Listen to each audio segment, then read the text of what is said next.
What is up, everybody? Welcome back to another video. In today's video, we're going to be talking about the Detroit Lions receiver position, a position Dan Campbell kind of went off on a little bit after the game on Sunday versus the Cincinnati Bengals, saying guys were missing assignments.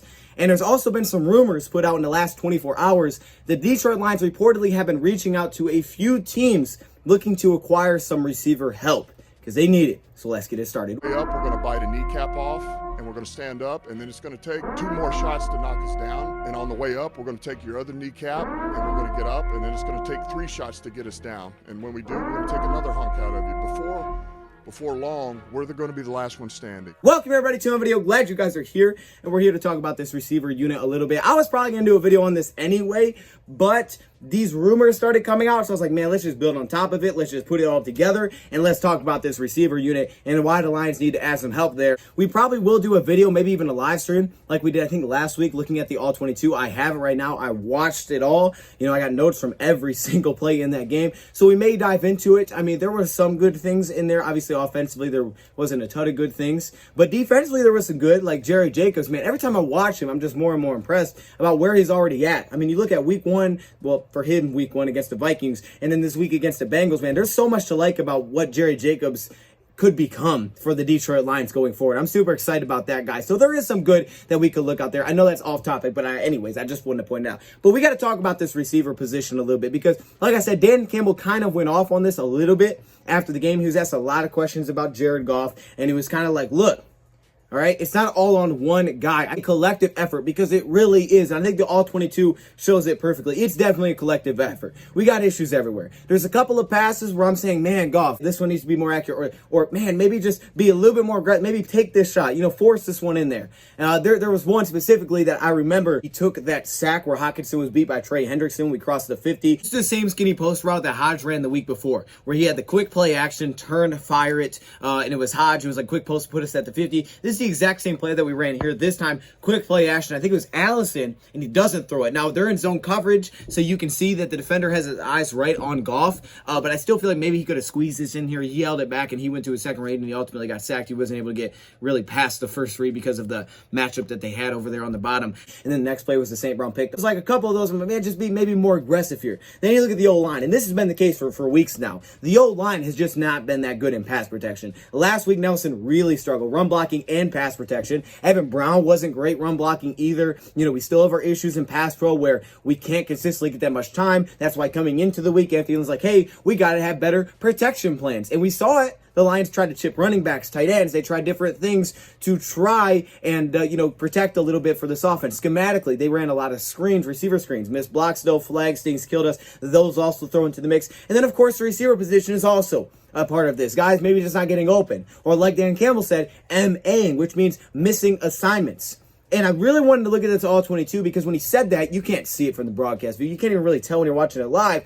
I wanted to watch it back and say, okay, what is he talking about here? I don't know exactly what they're asking guys to do in certain situations, but I think there were some pretty clear situations where receivers were not doing what they were supposed to do. And it took away an option for Goff. And one that sticks out to me specifically, I'll throw you the clip now. I'll show it to you. All right, this comes on a 3rd and long. Obviously, 3rd and 16, not very likely. But he does have enough time to get through his first read. And probably the ball would have went here, all right? He had enough time to get through the first read, but this one, and this is Kadero Hodge. I like Kadero Hodge, but Hodge was missing assignments. I think there was multiple times he missed assignments in this game, possibly even on that 4th down as well, if you want to count that. But this one is one that shows out to me. How do I know? All right, take a look at Jared Goff. You can see him kind of give him the shoulder dip, like it's a double move, setting up a little pump fake. But you can see Kadero Hodge doesn't ever start the second move. He kind of just stops on his route and waits. Then once Goff takes off, Kadero Hodge's like, oh snap, I'm supposed to go in my second move. Goff is probably going to throw it before he even comes out of that break. You fake it, and then you let it go. But if he can't trust the receiver to do the right thing, that turns into an interception. And I think that's why Dan Campbell was so mad after the game. Part of the reason, and he's talking about receivers, not being where they're supposed to be. That was an example. Yeah, there's some guys at MA too, and he's trying to make a throw with guys that are MAing. And so he can't even trust where the hell they're supposed to be at. First one is that coming into the game, we had receiver Trinity Benson inactive. That's concerning already. It wasn't an injury. This is a guy that you traded for. Trinity Benson, out of preseason from Denver. You already have him inactive. He did not play well last week. So yeah, I get it. right? They're like, hey, you didn't play well last week, so we're going to give other guys a shot. So they had him inactive. But at that point, that means you're really going through every option you really have on this team. Practice squad included. You had Tom Kennedy active for the first time this year, who made like one grab. He didn't play a ton though. You had Geronimo Allison mixing in at kind of the X receiver position, like Hodge was also playing that spot because Hodge wasn't always doing the right thing. At that point, you kind of went through all your options. I mean, this is your options. And why that's concerning is because after the game, Dan Campbell says this: I don't believe we can accurately evaluate the quarterback position with what we have and what we're doing right now. Last one, Bojo. Your quarterback with the offensive line missing 2 guys, receiving room keeps being shuttled in and out. Can you judge your quarterback harshly with everything that's going on? Yeah, look, I think I will say this: I still don't feel like we can accurately judge him one way or another. I don't feel that way yet. He needs to step up more than he has, and I think he needs to help us, just like everybody else. And I think he's going to need to put a little bit of weight on his shoulders here, and it's time to step up, make some throws, and do some things. And but he needs help.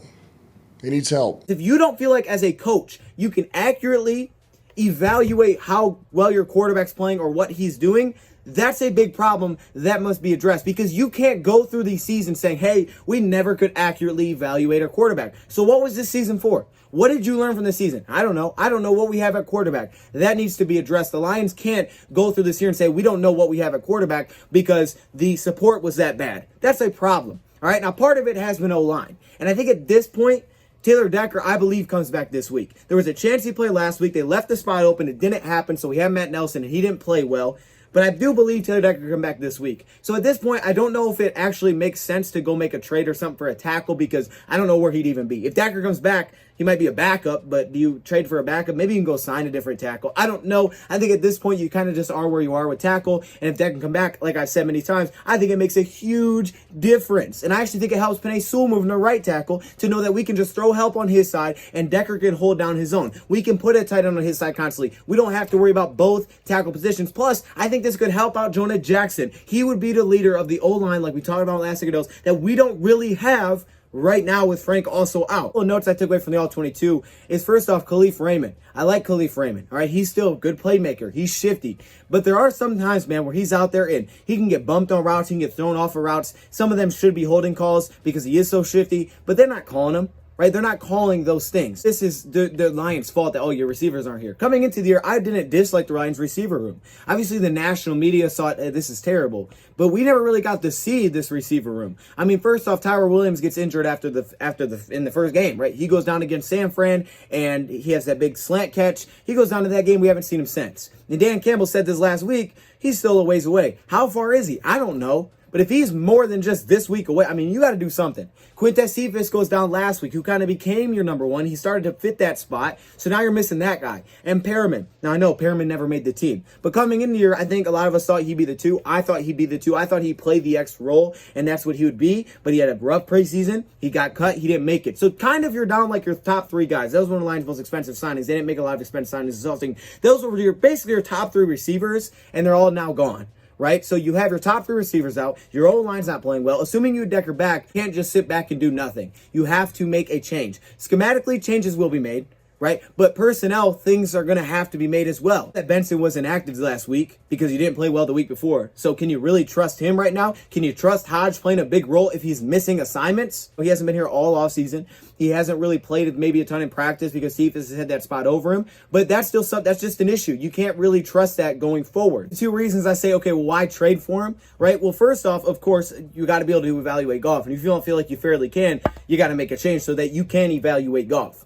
All right, you got to figure out what you have in your quarterback. And if your coach is saying that, it's not me saying that, it's Dan Campbell saying that. I don't feel like we can fairly evaluate him. I'm right there with DC. That's why I'm like, man, it's incomplete to me. Yeah, is he perfect? No, he's not. Is he making, could he make more plays? Absolutely. If it's not right, even if we go out there and grab a receiver, whoever it may be, we're going to talk about some guys in a second. Even if we do that and it doesn't work, at least you tried. all right? And you try to figure out what's our problem. If you go get receivers and all of a sudden you're like, man, I like our receivers, Decker's back and healthy, but Goff is playing bad, then you may have more of a clear answer that, hold up, Goff isn't doing what we need him to do. That's not good. Going into next season, he may be not our guy, right? We may have to make this may not be our guy going forward. But right now, if you don't feel like you can even figure that part out, that's a very big problem. All right, you're just wasting games at that point. You're not learning how to win games. You're just losing football games. And plus, if you really want somebody, you can go get that guy. If you have a good GM, if you have guys that know what they're looking for in the draft and free agency, you will figure it out. You will develop these guys. We have 2 UDFAs starting in the back end right now that are playing pretty darn well, if you ask me. All right, you'll figure it out. Figure out, okay, how do we make this right? Not even just for this year, but for years going forward. If it is this issue where you need, guys that you could trust at receiver, and Decker does come back, and all of a sudden the offense starts to find a spark, and you're like, hold up, we may have figured this out. That's a good thing to know. But you're going to learn something either side of this if you can make a move to do this. At least it gives everybody else the understanding, okay, they knew there was an issue, they're trying to learn how to address it, and they may have figured out part of an issue here with the offense. So, because, guys, we scored 17 points every single week, I think, since week 1, right? That's not good enough. Well, this last week we only scored 11. That's not good enough, all right? Something's an issue here. Yes, flags are part of it. Scheme will change. Tempo will come. But personnel also needs change too. I've got about a million ideas just floating around up here right now as to what I want to do, how do we create tempo for our offense? More important, that's where I feel like we're struggling right now. We have no momentum, no rhythm, no tempo offensively, and it's killing us right now. Could the Detroit Lions be interested at the receiver position? Well, one rumor that's kind of been flying around recently today is Isabella. And I think Hungry Panda actually brought this up last night. Shout out to him in the show. If you guys didn't check it out, it's on Last Second Sports. Make sure you guys go check out our show from last night. But I brought this up yesterday as, hey, man, I would go get a receiver. And I was talking about Brandon Cooks. When you look at where we are financially, we have about $2.3 million cap space. Obviously, it's not a lot. Could you make other things happen? You could restructure contracts, do certain things to open up money right now if you wanted to bring a certain guy in. Yes, you could do that. You could absolutely do that. So it's not like the Lions can't do anything. They're stuck. They're like, hey, we can't do anything. If you really want to grab help, and it's a guy that costs a little bit too much, Lions can do things. I understand there's a limit. You don't want to maybe go out there and take on $15 million in cap for this season knowing that, hey, he's not under contract next year. You probably don't want to do that. I get it, all right? There's also that balance between now and the future, but there's also learning. You can't just sit back and let it happen. So there's a balance that needs to be crossed there. Guy like Odell, $15.5 million cap hit. Probably very unlikely the Lions would go do something like that. First off, the amount of capital they'd have to give up probably be way too much than they'd be willing to. And secondly, the amount of money that you would have to put into a guy for this season and the amount of moves that you would have to make. The restructuring you would have to make, and you don't even know who's going to be here completely next season, 6 games in. That's probably not something that you want to mess with at 0-6. So that makes sense. But the guy who's been coming up is Isabella. It makes sense financially. First off, he's 24 years old. He's still on that rookie deal. He was a second-round pick just a few years ago. The Arizona Cardinals. Yeah, high pick in the draft out of UMass. Okay, he's a smaller receiver. He's about 5'9", 185 pounds. But he's kind of had no role. He really hasn't played this year. There was rumors that the Vikings may make a trade for him. They didn't do it. They don't really need a third receiver. But the kind of offense that we're going to try to play. When you talk about, hey, we're playing a spread offense. We're doing what Goff likes to do. We're going to this up-tempo. You guys saw it. You got to have weapons, man. You got to have guys that you can trust to be in the spot that you need to be. If your offense needs guys like this, then you got to get those guys. You don't have to have the best guys, but at least you can figure out, hey, we brought in a weapon and it helped. Then going into next year, you can say, okay, we need to address this. We need to address this in the draft. Because now we know what we need. We can get a better player here, but we know what we need. You don't know what you need until you try. All right? You can't learn from sitting back and watching. You have to figure out, what do we need going forward? Not for just this year. Yes, for this year, but also for years coming up. Yeah, Isabella makes sense because he's young. He's still on his rookie contract. He's only got $1.2 million cap hit, which means that you can make this move without really having to do anything. Okay, yeah, there's still a roster spot open. If Decker takes a spot, you have to make a roster spot. Okay, we can cut somebody. We've done it. We can cut somebody. We can make a spot. But aside from that, there's really nothing that you have to really do financially to bring him in. You got enough money to do it. You don't have a lot of money. You have some dead cap because of certain guys you moved on from, like Jamie. You couldn't make a trade there to save some money. So you don't have the most money to spend, but there's still options, right? You're not stuck in a corner. You could still do things. And a guy like Isabella works well because you don't have to start going around restructuring contracts. I don't think the Lions want to do that, and I wouldn't want to do that if I'm the coach. right? Not in this spot. You can't be restructuring deals right now. We don't know what we got. No, we're going to have money next season when all these, one-year contracts are up and expire, depending on who we want to bring back, and the salary cap will start to go up. But a guy like Isabella, you don't have to make moves. He's still under contract. He's under contract not only for this year, but also for next year. So it doesn't just help you this year. If he played well this year, you could say, hey, we got him next year too. And he's still cheap next year. So it's not expensive. It's an opportunity that he's not getting in Arizona. It's something the Lions have done all off seasons, bringing guys back, really getting opportunities elsewhere. And that's why they signed here. He would have an opportunity that he didn't really get in Arizona, and he doesn't really have right now, and he probably won't get unless there's injuries, because you have DeAndre Hopkins, you have A.J. Green, you have Christian Kirk, you drafted Rondale Moore. Where does he fit in? They don't really need this dude. That's why he's not playing this year. They don't need the guy, so it probably won't take a lot to do it. Plus, they just traded for Zach Ertz, which means that they would probably be willing to take a 5th or a 6th round pick or a day 3 pick in exchange for a guy that they're not needing to play, to say, hey, okay, we can get that pick back for getting Ertz. That works perfectly for them. A guy they're not playing versus a guy they will play, yeah, I think they'd be okay with a deal like that. There's the rumors that I've heard. There's other options too, which we'll get into. But a guy like this, why does he make sense? Well, yes, he's on a smaller side. I do want a guy that can help us at X receiver, at least until Tyrell can come back. It's the kind of receiver they want. They want guys that get separation, which he is one of the best at doing. And they want guys that honestly can move, right? They can fly. The guy ran a 4.31 40 coming out of the draft. He played in 13 games last season, where he only played 27% of offense snaps. Year before, only 15, where he had 21 receptions for 224 and 2 touchdowns. Like a gadget player. Some of the things that we've been trying to do with our guys, you can do with him as well. We try to throw a lot of screens, especially with our pass protection where it is right now. We're trying to get screens. We need guys that can block. We need guys that can catch and run a screen. He can do that, all right? He's not the best blocker, but I would say he's probably a little bit better than Khalif, right? St. Brown's a fantastic blocker, but, he will block. He's been involved in the offense that will do screens. He's not the best, but he will block. But he can also catch screens and make guys miss and pick up big yards, all right? So he knows and understands that type of offense. He was a gadget guy for Arizona, a guy that they would use on end arounds. They would use on trick plays. I mean, he's that kind of guy that can play behind the line of scrimmage. Right now, we're kind of using Swift in that role, so that's fine, but he can also be that guy if you want him to. Plus, side note, he can be a punt returner and kick returner. All right, now I don't think we need him as a punt returner unless you want him to, because right now he can compete at least with Khalif, but he can also play kick returner. And Tom Kennedy was that guy last week. If you made a move like this, you probably wouldn't need Kennedy active. You could if you want to, but you don't need it to. But then he could return kicks, and I felt like we had no success returning the kicks last week. I mean, it just wasn't that good with Tom Kennedy. I'm going to be honest here. So he can bring that to the table as well. He gets a lot of separation. He's had some, concerns about route running. Obviously, that needs to clean up now a couple years into the league. But, this is a guy that coming out of the draft, he played for UMass that went off against Georgia. It's just ridiculous. Like 15 receptions, 200-plus yards. He went crazy on them. But he can definitely get separation. I mean, the cuts, the change of speed, the change of direction, those things he can do. And he plays physical for his size, right? He'll play through the contact. That's something I don't think Khalif is that great at. He plays through contact. He is a deep threat. He's only 5'9". Remember, Cooks isn't the biggest guy in the world either, but Cooks was a killer with Jared Goff. I mean, he was a beast, and that's why Cooks was so high for me. And I'm not saying this is Cooks, but again, that's the type of guy that they want to get in. He gets space. He'll play through contact. He can catch. I don't like how he catches with his body so much. I think that's an issue. I think he should do that less, and that concerns me. But he can get space. And if he's at least a guy that you can rely on to be in the right spot, that's a start, I think, for the Lions for where they are right now. They could use another separation getter. Khalif and St. Brown's been getting separation. I'll give it to him. In man coverage, he can make somebody, he can get some space. And this guy can do the same. You put him in man coverage, he can get some space. He can play every spot as a receiver, X, Y, Z. I mean, he can play every spot you want him to. No, he's not the biggest guy, but he can. Those are the kind of routes that we're running. We are running so many underneath routes, passes, things like that, where we just need guys that can get separation quick. This guy would be fine for that. If you watch the Lions' routes, they're not running deep route concepts unless they have to.